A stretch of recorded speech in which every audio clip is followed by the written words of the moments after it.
let's be honest. The biggest issue that every trader will probably ever face is over trading, right?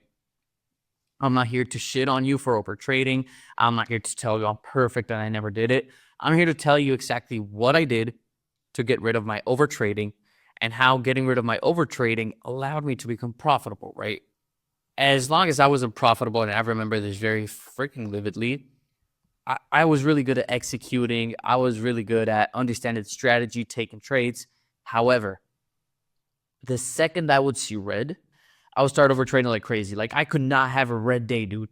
I could not. And every single time I would go into red, I was going crazy. I was acting like a crazy bull. And I would need to go green. I would start over trading. I would start over leveraging. I would start doing all these crazy things except following the plan. Now, it wasn't as simple as one day to another, I became profitable and I stopped over trading. That's what everybody tries to sell you. And they tell you, if you listen to me, you'll stop over trading because I'm going to charge you $1,000,000 and you'll stop over trading. So pay me right now. No, that's not how that works, okay? First of all, you need to find the root cause of the issue. At least for me, the reason I couldn't see red, right, and the reason I was always over trading was because I thought that if I had a red day, I was not gonna get paid, right? And I was rushing for the money. Like I was like, I need to get all green days. I need to be perfect. I need to get all these perfect trades in. I can't see red because if I see red, my goals are gonna take longer. And the first thing out of the three things that I did to prevent my overtrading was adapt a long-term mindset, right? Instead of being like, hey, one red day, I need to make it back. It's, dude, I have 252 trading days. So what I focused on is let me make sure that if I lose and if I go red, I keep the red as small as possible. And no, it's not take a loss and make a win to keep it small. It's like, hey, dude, if I'm going to lose, I need to find a way that I'm losing as low as possible, right? And at least for me, that was learning how to build equity into my positions, right? I would usually go into a position with 3 contracts, just full DJ, whatever. And if I lost it over trading, next thing I know, I got to pay a reset. Now, how this solved it for me and how I did this was I would start out. I now still do it, right? I start on my positions with low, right? So let's say if I want to risk 3 contracts, I will start my position off with 1 contract. And if it, again, that's because I gather data and my stop losses, they're quick. With the way I trade, if I lose, which is like 50% of the time, I lose quick, right? So, hey, I'm getting in with 1 contract. If I lose, you know what? Screw it. I'm going to lose what? $400 or $500 at most, or even less. Sometimes it's like 300.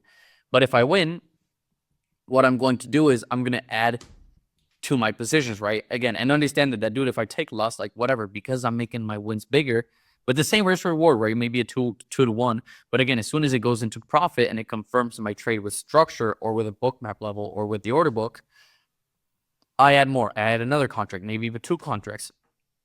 So yes, my dollar cost entry is higher in the buy. However, my trade is confirmed, and what I do is I trail my stop loss to keep my original loss low. Of course, it would make sense with a price action.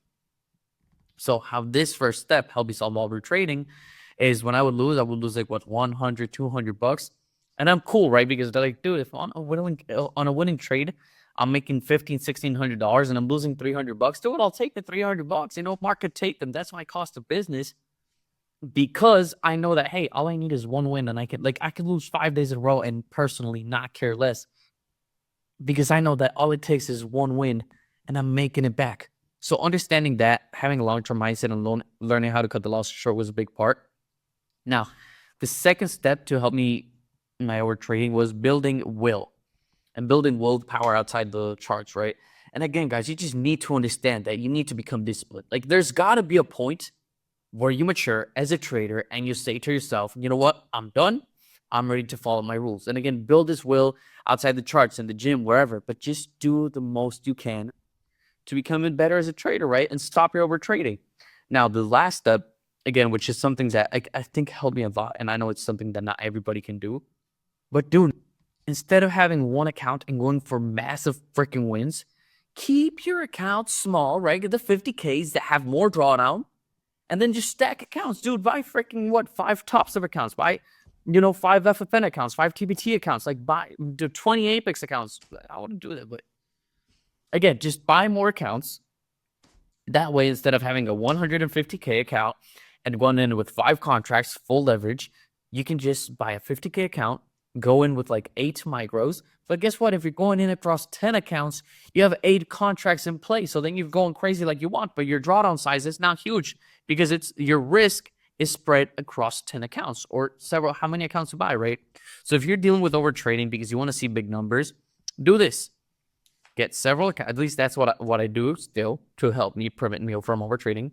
I have a trade copier on my quant tower with all my freaking accounts. And when I take a trade, I just see all my P&L. And what I do is, okay, dude, like, okay, I'm only up $500. Yeah, dude, but that's across 10 accounts. I'm up 5 bands. I'll take that any day of the week, right? Again, sometimes I'll be up like $800. I'm like, okay, cool, but I want to see more. Now that I see I'm up $800 across 10 accounts, I'm like, damn, I'm up $8,000 and I can request a payout on Friday, for example. I'm good. So just understanding the full picture. And again, if you only have one account, do that. Open yourself up to a bigger picture, right? Maybe right now you're not seeing it because you don't have it. Create it. Like nobody's going to hand you like, okay, here's how you see the bigger picture. Ta-da. No, you got to create the bigger picture for yourself. Like put yourself in a position where you can see the bigger picture. And by putting yourself in a position where your psychology is not going to betray you, where you're not going to be over trading, and where you're going to be able to actually execute consistently because you can see the long-term goal as you trade, you're literally opening yourself up to the opportunity of turning trading into a cash printer. The problem is you want the printer to give you 20 Bitcoin at once, and that's not how this works. Small base hits are going to get you to your goals. If you try to go for the home run, you're going to go strike out every single time. So that's how I stopped my over trading, which led me to the results I have now.